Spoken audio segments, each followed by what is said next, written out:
Did you know teachers aren't humans? They're not allowed to show stress or age, have health problems, show fear, waste time, and most of all, fail. They're not even allowed to go to the bathroom. That's okay, because we're here to talk about how we're all just playing a role. And at 3 o'clock, we get to be us again. 40 years ago, two 8-year-old boys were bored out of their minds in school, and they vowed one day they would do something about it.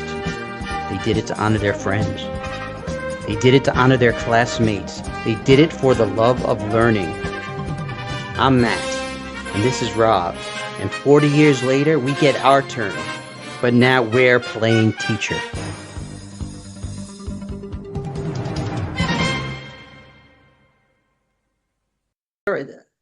Yeah. All right. Welcome to Playing Teacher. I am Matt, and this handsome gentleman here is Robert, otherwise known as Rob, but it's more or less, that's the same name. Anyway, so we are here to talk. What the hell are we doing today? Playing teacher. Well, I have a question. I have kind of like a question statement that I want to pose, and then I want to see where you take it. Okay. Okay. All So right. this just thinking about being in the classroom, thinking about teaching, and this applies in Mhm. many other places too, but we'll stick to the formal education space or informal education spaces. So Right. you're sitting there, you have a group, even if you have, whether you have one kid in front of you or 30 or 40, or like we've had 200 kids in front of you, right? The lectures, yes. The lectures that we used to do, you are, you have an idea of what you're going to be doing with them, right? You want to get kids from point A to point B in some way, right? Or from Mhm. level 0 to level 10 in some way, right? Um, That'd be nice to know what you're yeah. doing. Yes. But Sure. there's one thing they don't really teach you when you're, and I don't know if either of us majored in education in college or anything, right? Like we were both kind No. of right. Right. BA So in theater, I mean, eventually you got your master's in yeah, education, but in college, no. First thing for my mind was being a teacher. yeah. But there's something that we are aware of and that we do that we know is critical. And I mean, I can't imagine teaching without doing this. And it's not something that's taught. It's something that both of us have experienced our administrators being confused by, like very confused by in observations, right? Yeah. And I'm not going to say exactly what it is yet, but I think you are on the same page as me. You know what I'm talking about, right? What, like, kind of like the way that we start our lessons. Well, the hook. So, yes.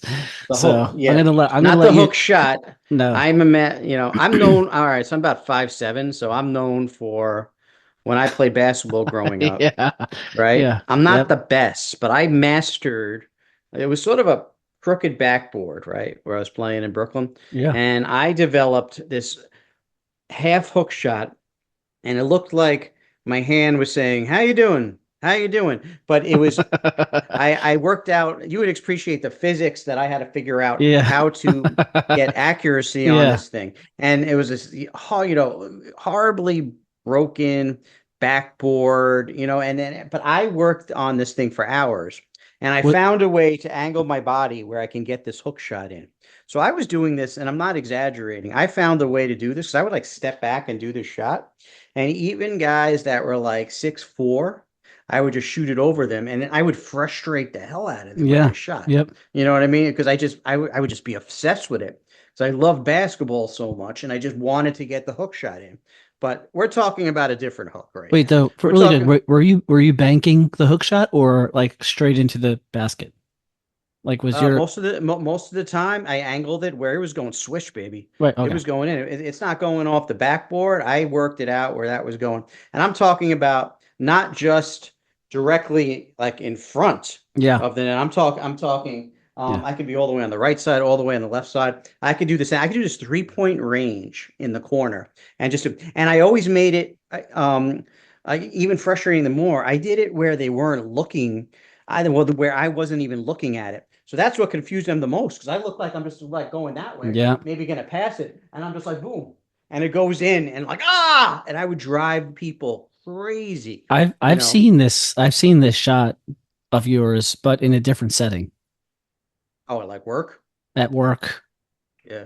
in the side office, playing Nerf basketball Well, horse. then we got, yeah, yes. So, and it works there too. Yeah, no, I've it could work in all. Yeah, I've this is, witnessed. Yes. well, speaking of what we're talking about, the hook, this is a perfect example Yeah. because I could start if I'm doing anything that has to do, and I can find a connection to almost like, like not to sound arrogant, but me and you, if you could name something, I could find a way to connect it to whatever I was teaching in theater or science. There's always a connection in. So Yeah. really anything I was doing, which basically you're just getting their attention. If I come in, I'm just sitting there and I take, this ball and I just boom, hits it across the room. You Hmm. get it in the bag, you get it in the garbage can. Oh, every eye is looking at you. Seems ridiculous. It's a waste of time. But now every single eye is looking at me, wondering then what I'm going to say next. Yeah. And basically, I just wanted them all engaged in what I'm doing. But that's a very, I'm simplifying That's the what the art overview. of the hook Yeah. is. Yeah, that's the simplifying what the art of the hook is. A good place Um, to start is talking about boredom, right? So yeah. think because I know when I was in school, I was bored out of my mind. Like I don't know Hmm. half the time. I don't know what the teacher was even doing or talking about until they called my name, and then I was in trouble. You know? And but boredom builds, but probably boredom definitely starts. It's almost out of frustration towards the beginning of the class on how they set up what you're going to do. Wait, I have a journal here. So they called it wedge book back in the day. So Yeah. this is my book from when I was about 11 years old. This is I'm just gonna a read it. black and white composition notebook. Everyone, Yes, it's Mead going back. I is the still brand. thank you. Thanks, Rob. Yes. Dear Diary, I am goddamn bored. I'm sorry if I'm, taking This over is an being vague authentic piece of writing from I don't your want to offend 11-year. anybody. Right. So I'm goddamn bored. We have Mr. Fatso today. Now, now, Mr. Fatso was the science teacher. Okay. Of course. Me and you, Us. That's us. that's us, but so he was a push-in, right? He would come in like once a week, Yeah, right? yeah. He's pushing, all right. And all right, so you could see what I thought about them. Then I wrote, I wonder all the kids are missing every week. He eats them. Then I wrote, and we also have Spanish today, lunch, which is my favorite, check homework and math. A boring day. That's my Hmm. whole message, on this Yeah. day that I wrote when I Journal was entry 11 years number. old. Yeah, yeah, yeah. Does it sound like I'm excited for these classes at all? Like, do you think It's there was major hooks going on? Like this guy was coming in and going to keep my interest? no. Math, forget about it. But there's a Only lot hook, of the only type of hook that I remember when I was in elementary school was kind of like, um, this is what we're going to do today, and if you don't do it, you're dead. You know, like yeah, it's in a you're, way it's a hooking I'm to going to save your kill you. life. Yeah, I'm gonna. Yeah, yeah. Well, I was in a class. All right, I was in. I think it was last year. So I was asked to. I had my own room, a very large room, and the room was insane. I had like I had an area for music, like visual art. I built a playhouse in there, which wasn't easy to get it this past year, Hmm. right? So I'm doing my thing. The kids like me, but I was asked to push into a room because what might have been one of the things. I don't remember the details why. They could have been going on a trip, could have been testing, but anyway, there was there was a change. So if I, and obviously background and pushing in, I'm like, okay. I think I was told like last minute about this and asked for a favor. So yeah, sure. I gathered all my stuff and I went over to the room. And I just filled up a cart. I always have like a random cart somewhere. So I just kind of ran over. Was it going to be whatever I was doing? And I'm doing my thing.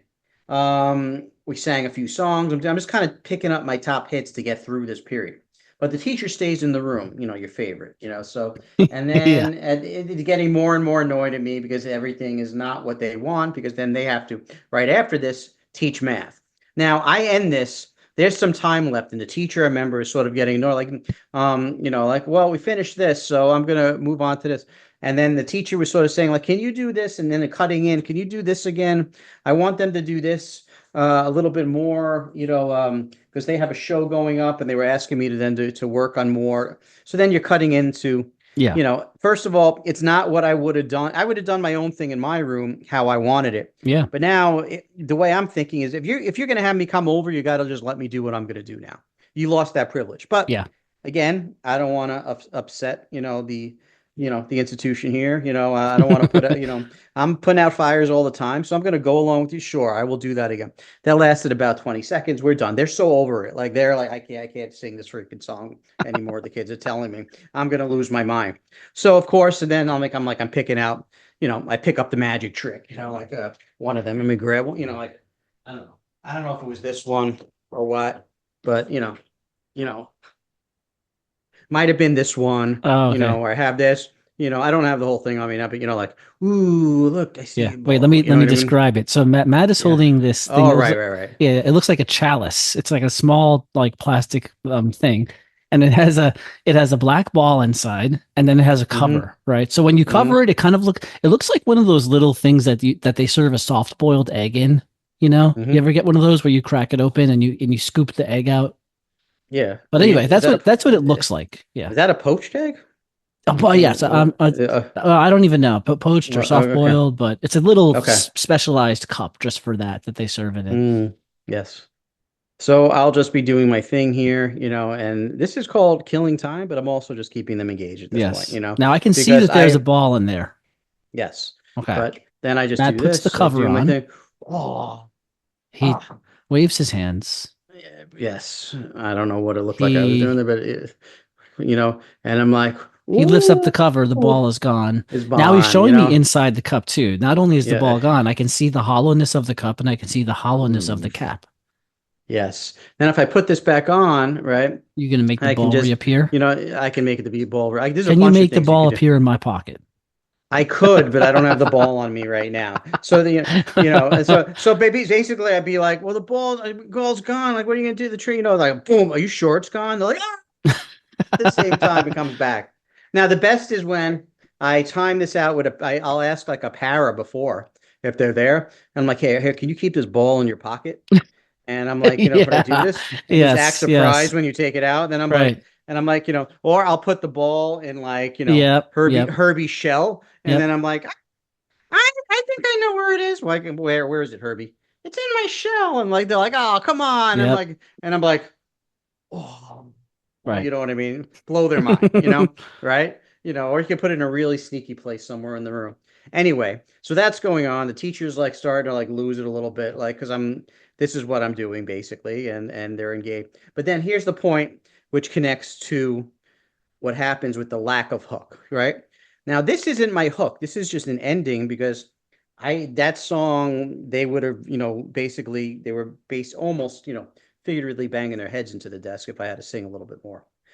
So again, I'm just pushing in. This is not my usual class, so I brought a bag of favorites.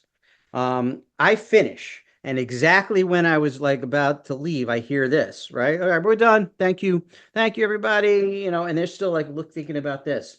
They're like, all right, we got 2 periods and 2 hours of math. We're gonna do this, and everybody get out your books, and now you should be on page 196. Everybody, and Harry, why are you not on 190? Everybody's on it, Harry. You're not on 196. Why are you not on Harry 96? And everybody, all right, everybody should be on this page, all right, and then start. That was the hook. Yeah. That's yeah. And then kids are looking. I Not literally wanting had to be kids embarrassed. as I'm leaving with my stuff. I had kids like looking back at me like, like almost like help, like, and Yeah. I'm like, but and listen, this is what it is. And school is, look, it's not about being fun and everything. But the point of this is there was no hook there. It was just do your work. Okay. And this happens a lot. Um, but there is an art of what we're talking about. And the purpose of the hook is to basically keep them to kind of bring them into what you're about to do so that you can basically have the ability to take them on this wild ride of education because everybody is going to be doing this, thinking about this, thinking about this, thinking about this. If you really master the art of the hook, you can find connections outside of what you're doing to bring them into what you're going to do. And then you have them where you take them on the educational Yeah. roller coaster is going to be so much better.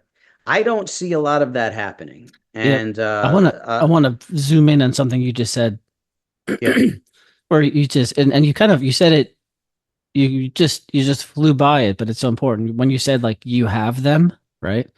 It's yeah. like I when I'm teaching my classes, I tell my pre-service teachers, if you show a kid in kindergarten or first grade a magic trick, you own that kid. Like, and you don't Hmm. just own them in that moment. Like you own them for the next 3, 4, 5 years or whatever. By owning them, I mean you own their undivided attention whenever you want it. And You that's like send having me having them is like having their full attention, right? you send me an article today that was very interesting Yeah. about The uh impossible pre and the pre, improbable. yeah, preschool students. I believe you wrote about. You said, well, you didn't wrote about. You sent me an article that let me see, and I let's can see. summarize it. Yeah, go ahead. Well, I'm So pulling up. basically, like you're looking Oh, at, oh, wait. yeah, Toddlers learning best after experiencing impossible events. yeah. And then yeah, go ahead. You could summarize it. Yeah, this key facts. Yeah, killing. Children, teachers 2 to 3, children ages 2 to 3 learn better after experiencing possible rather than improbable events. Impossible events appear to fuel toddlers' curiosity, encouraging exploration. Hmm. This insight could help educators design scenarios that boost young children's engagement and learning. Now, this is from Johns Hopkins University. Yeah. Um, Now, I found that interesting because um, I would have this area in my room called the meeting of the minds, right? yeah. And it was Wait, I always let me just go ahead. summarize. Yeah, Let me summarize the thing first for everyone, and then yeah, we'll jump into the go story. ahead. So it's a study looking at kids as young as 2 or 3 years old, but this applies for kids older than that as well, which we both know, right? Mhm. And so even at that young age, they have a concept of what they believe is possible in the world, right? Like if they push a cup, it'll fall off of a table or whatever, right? Or just the idea that like if I put a ball behind my back, like is it still there or has it disappeared? You know what I mean?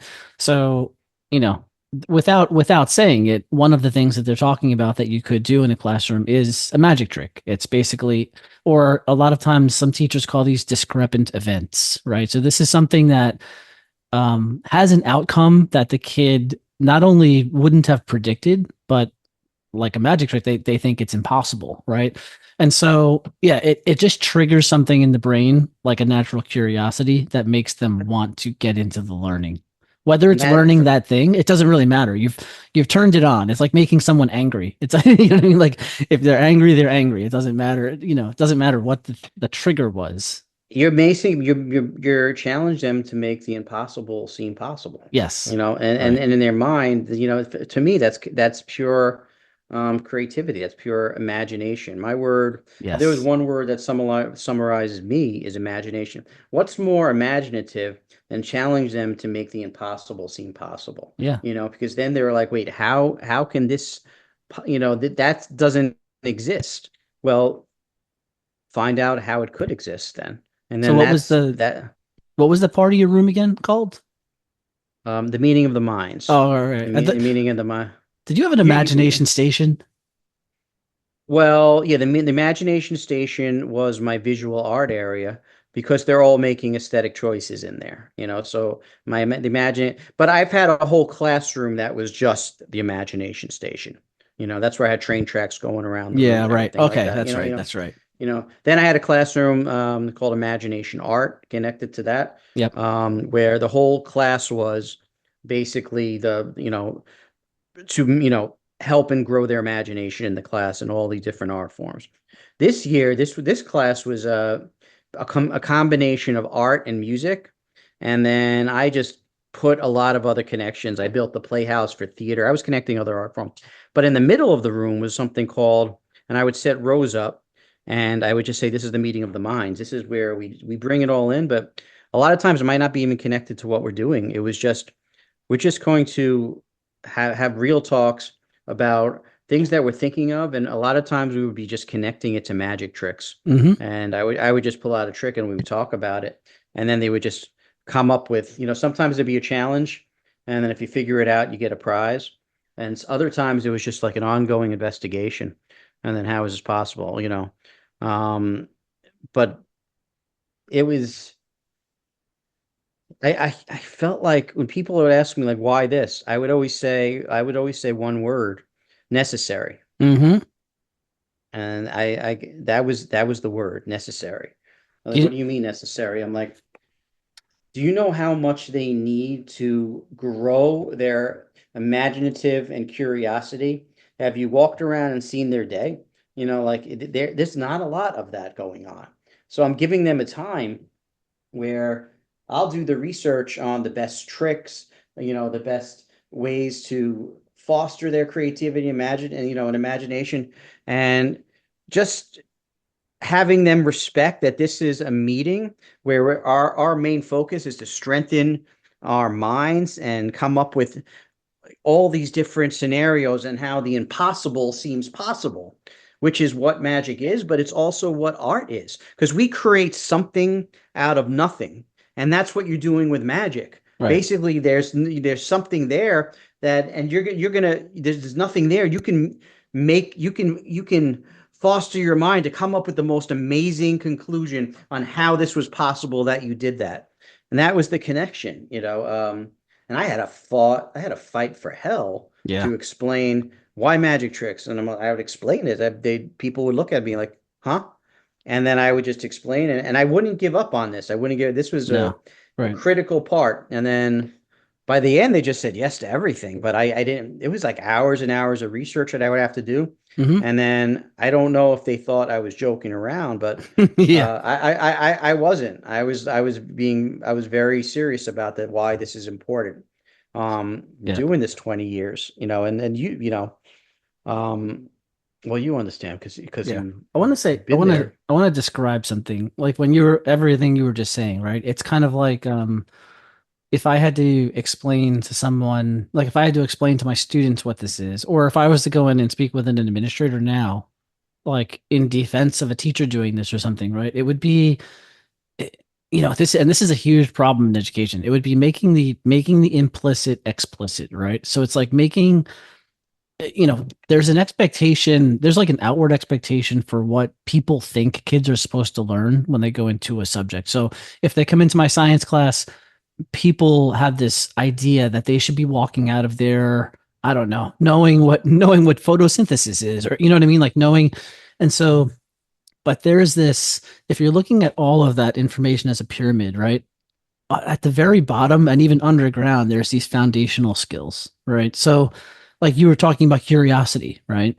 But Hmm? there's also like problematizing, empathy, communication. Like by doing that thing that you were doing, you're working on all of these like foundational skills that all of the other stuff that people Dude, expect the kids to be learning.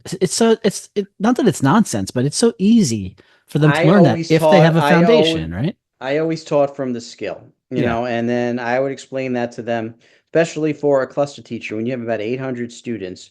Instead of having them walk out understanding exactly where stage right and stage left Yeah. is, what I'm really having them focusing on is physical self-control, emotional Yes. self-control. You know what I mean? Like I like the, hand-eye coordination, fine motor movement, all these things. I would have a list of skills that I Hmm. wanted them to work on. Those are what they needed to then be apply those things in. Those were the things that we worked on. And then I would do activities based on those skills. And that's what they're walking out with. So if you look at a piece of paper and says, well, did they understand the vocabulary word? I'm like, they live it, they breathe it here. Yeah. They're using it. It's becoming part of their soul. The way we're teaching this, we're giving them lifelong skills that Yep. we're working on, and we build the foundation through magic tricks and characters and monkeys and star labs, and things that inspire them, that's going to stay in their mind, and then we find a way to connect it to all these skills. That's what real teaching is. Yeah. I mean, so, Very hard to explain on a day-to-day basis, to them what it is, but I've found that's what's going to stay with them forever. And then you don't see it every day after they leave, but those are seeds that are, that open their mind to so many different things for whatever they're going to do with their life. Um, but it doesn't get noticed all the time that's what we did. And that's what Yeah. we did for them. Well, building a context, so because you can teach them stage left and stage right, but if they don't have all that other stuff, then when it comes down to it, it won't matter. You know what I mean? Like they won't know how to apply that. They won't, they might be able to take a test on paper and label stage right and stable. You know what I mean? Like, but Mhm. it won't mean anything to them in the No, context of doing a play, right? Or doing a no. show, right? Yeah, exactly. Now, if you get into the emotional aspect of performance art or visual art or music, that's a whole other area. And it's the same thing. There's a lot of things how you can use music and how you can use so many different tools. Like, well, are you teaching about rock and this and that? I'm like, sure I am. But what I'm really doing is teaching them how to use it to be effective in so many different areas of their life. And not everybody, again, not everybody understand how you can use these skills, because it might not transfer over to exactly writing it down the way they want on a piece of paper.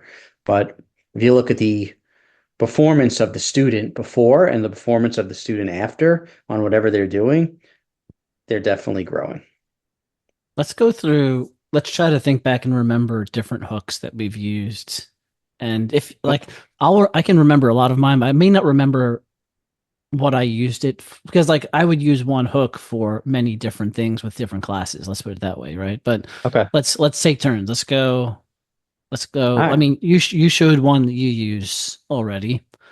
Mm-hmm. I'll say one of mine now. I'm not going to show it, but the rubber band trick with the ring, that one. Mm. So that's where like I have a ring that seems like it's going against gravity, like traveling Yeah. up a rubber band, right? No, I know it because you taught it to me, and I totally bombed it the first time I did it. I think I showed you a It's video of close up it, and yeah, magic. and then I was like destroying your trick, but it took me a while. But then I got it. No, I stole it. I did it. Yeah. They love that one. Perfect That example blows. though of kids who are in say even fourth, fifth, even adults, right? Seeing something and thinking that's not possible and it That triggering something in their you do it mind. right. Right. So Yeah, it's the best reaction though when they think it's not possible. yeah, When they do it think again. Do it again. Let me see it again. do it again. Let me see. Yeah, yeah, Do it this way. Do it that way. Do it with this. yeah. I had a kid finally do it, and he did it successfully, and then he got the prize. And of course, there was one kid in the class who was just like, got so upset because he wasn't going to get the prize, but you couldn't do it, Yeah. And I had to have a whole talk with him, like, don't let him take away your moment, you Hmm. worked on this, I think I spoke to the mom at a later date, maybe the parents thing, and she said like he was so happy with that. I'm like, yeah, I told him a lot of, one kid was, extremely jealous that he can do this now. So But I was what's like, don't let. No, she's like, he did. He was like, he totally enjoyed the prize and everything. what's your next one? Well, I would, I'll go back to. I find so many hooks with the puppets and characters that I Mm. use, because and there's so many different ways, and this gets really hard to explain, especially if you're writing a sub lesson, but so Herbie is a chicken that I've used for a while. I have Spider Monkey. Let me just grab him, over here. Let's see. Oh, I got these guys here. Let me see. All right, let's see. Okay. This is Spider Monkey and Spider Monkey. This is like a this kind of looks like a Curious George stuffed animal, like Yeah, without he the shirt. does. Yeah. He does. I'm Curious George. Yeah, no, you're not Curious George. You're Spider Monkey. Spider Monkey. Yeah. Yeah. So yeah, but he could be used a lot of different ways. Igor is like obsessed with pizza and is Yep. very aggressive, This is and a T-Rex head and arms. yes. Yes, Puppet. thanks for It's a puppet. explaining that. Yeah. Hmm. Yeah. And hi Rob, hi Mr. Monahan and everybody out there in the world and yeah, I'm a hook basically. I'm to engage them but on whatever we're talking about and sometimes I'm a little aggressive and Herbie's there basically can connect to a lot of different things. He can connect to pitch I'm doing something because he has a high voice, and then Igor has a low voice. Yeah, I have a low voice. They can get into an argument. It gives so many different things that can happen It's like the at the baritone beginning. and the alta. But then the acting, yeah, exactly. But then the acting comes in because I could just start. My whole hook could be this. I could be depressed. I Yeah. could just start like this, my head down, Hmm. and be rubbing my head like, "Are you okay, Mr. Jacobs?" And I'm like, Herbie's having a hard day today. And then they're like, oh, what's Hmm. going on? And then we're going to talk. That's the hook. We're going to Yeah. talk about Herbie. And then I find a way to connect them in on this, or Birdie is being upset, and Mozart just aggravated everybody. Like, everybody stinks. And the music in here is horrible. Everybody's not listening to what I write. I write, then I'll go to the piano and I'm like, what do you mean this? And then we sing, you know, Mozart song, but connected to Birdie. And then Birdie wants to sit on my nose. And then, you know, and there's a whole different, you Birdie know, is a balancing eagle, one that yeah. seems to balance in an impossible way on pointy So objects. I have all these things going around, and then I'm like, I'll sit and think like, what's the best way to get their attention to what I'm going to go, and then we go in that direction, Hmm. you know. Yeah. So So take your pick. I don't know. I'd say the puppets are mine. yeah, yeah. As always as my go-to. When I had the room for just the subject I made called imagination art, I had Herbie on the smart board, and it would be basically be prearranged videos that I would create, and he would be on there almost like he was calling me in on FaceTime, right? And he'd be talking to me live, and I would have to. They thought he was talking to me live, but these were pre-recorded videos, and he would teach basically the first 10 to 15 minutes of the class, and I'd just be relaxing by the piano. And then I would knew when he would ask me a question, I would wait on the timing on it and space it out, and I would answer. And basically, what I'm doing is, if you're first grade and you're sitting there, you're watching this, you don't understand how he's live on the screen Hmm. talking about me. But I would just basically be writing short plays to teach them, like performance pieces, how to do it. That's my hook. You know what I mean? Like that, that just using live theatrical video experience to bring them in. I love doing that. And that was my preparation, was working out short films every day to engage them. Sure. So all of that was just, I found highly effective just to keep them engaged in the class. People, So a oh, they hook like you. Yeah. So a hook can be something that's pretty elaborate, and it could be, Yep. and that elaborate thing, whether it's an entire kind of like bit or a play that you've worked out with characters, and that can be it can be somewhat related to the thing that you're going to be doing with them, or not related at all, right? It's just a way to get their attention. In the same way, a hook can also be just like like an episodic thing. It can be like like a single magic trick, right? That happens pretty quickly, and it can have something to do with what you're going to be doing with the kids after, or absolutely nothing, right? So It that could ring be trick could be before I do, I don't know, some random science lesson on something that is typically a boring lesson, but I want to engage them up front, right? I want to front load the engagement, right? it could be Neodymium was probably had some of the best hooks of all time. That with the strongest magnet in the world. Yeah, You could right. put a put a kid on a chair and just be like, and just move the chair across And the pull room them. with the kid on. Yeah. Or lift something. Oh my God, that was a great one. You could drop a rock, randomly drop a rock. What sound is this gonna make? And then like, drop then we had those metal heavy solid steel balls, and you just drop it on the desk and it created such a loud thud. Like, what do you think this is gonna make? And then you drop something else and it's like so light. And then like, oh, One one of the best ones I ever did, and I think this was before you started, and it might have been my first year actually. It was in kindergarten, or it was in the annex, and it was in kindergarten. And so I was going to be part of part of what you want to do with them is teach them properties of things, right? So color, shape, size, whatever.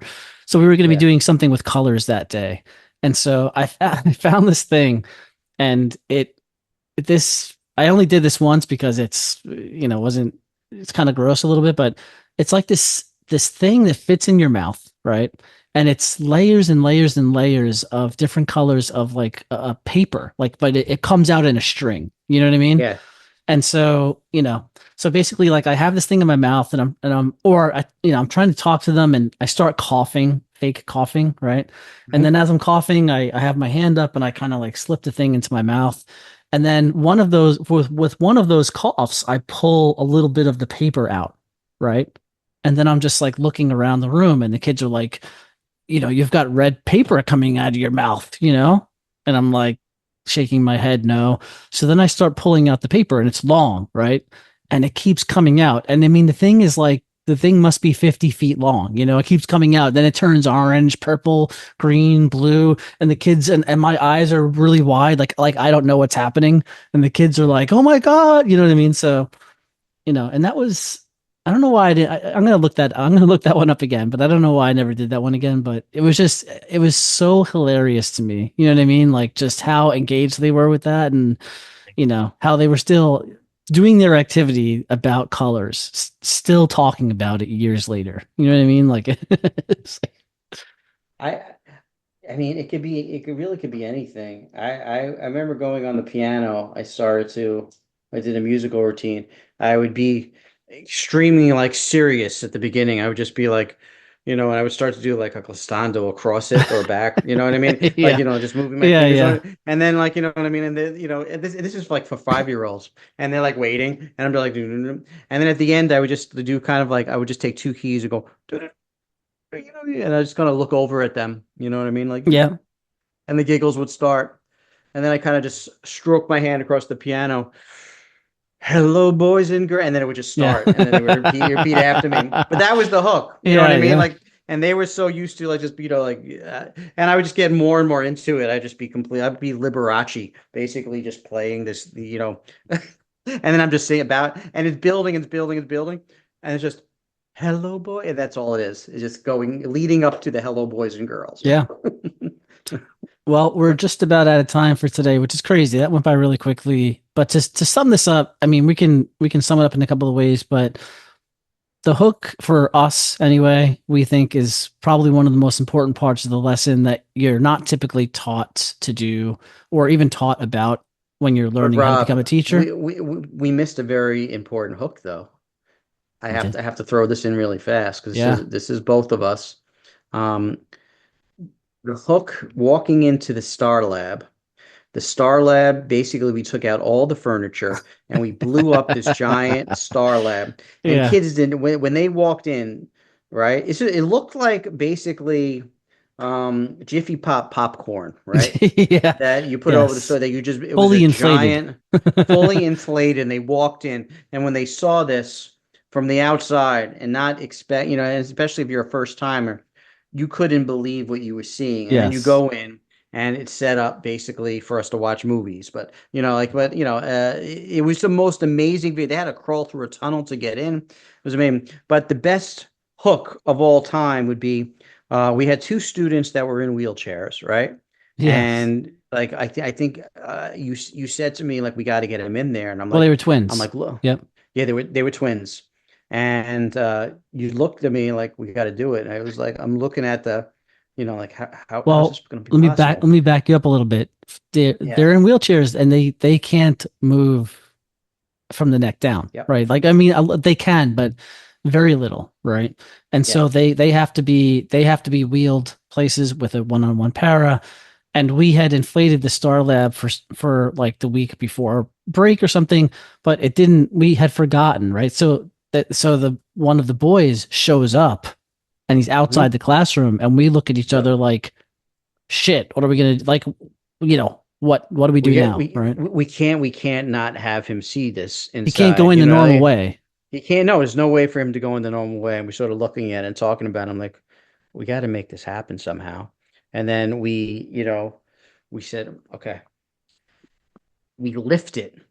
Well, we bring him into the room alone with Yeah, the para, and we right. start explaining to him. We go, we're gonna get you in here. And he's telling the story with his eyes, such Yeah, bright yeah, yeah. eyes, and just like taking this in. But You're gonna like be the first one inside. he's not scared or intimidated. He's just like, he's telling us Yeah, almost whatever we're doing here, he wants, to go along with how we're figuring this out. You know what I mean? Yeah. So he like I somehow then we we lift it up. Well, like you and the para, like so let me just explain one more thing. This thing takes up the entire room. It doesn't actually have a floor. So like the floor is the floor of the classroom, and the sides of this thing, it's like an igloo. It just comes around, it's inflated with air. So if you lift up the side, the air starts pouring out. Like the air, it starts Right. deflating very, very fast, right? Right. So you and Has the to be para, quick. you and the para lifted up the side tall Mhm. enough for him to be basically thrown in there in the Right. wheelchair. And then like I think one of us wheeled him in and he just flies in there, flies in, pitch black. and then we yeah, and then we go in there, and he's just like, Yeah, he's so happy. he's taking it in like this is amazing. Like every expression he has, he's just taking. And then we have to wait for it to reinflate because it's halfway deflated now. Yeah, And then the rest of the class comes in like the normal kind of tunnel or whatever. yeah. I Did think we we I leave him think in we there with figured the out other I think we class? figured out though that we could wheel him.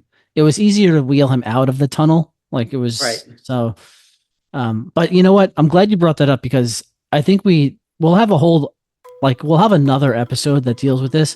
So this is a branch of hooking which is about staging the room, right?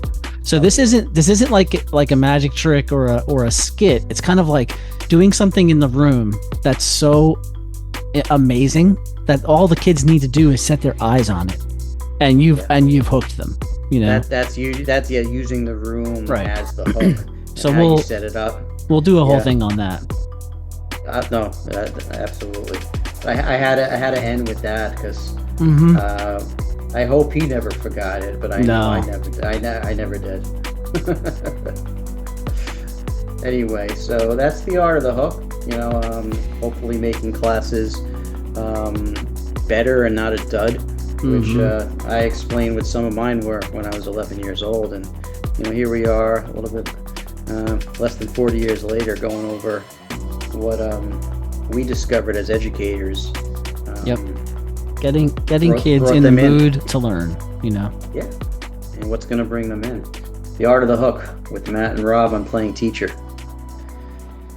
Till next right. time. Till next time. Thank you, everybody.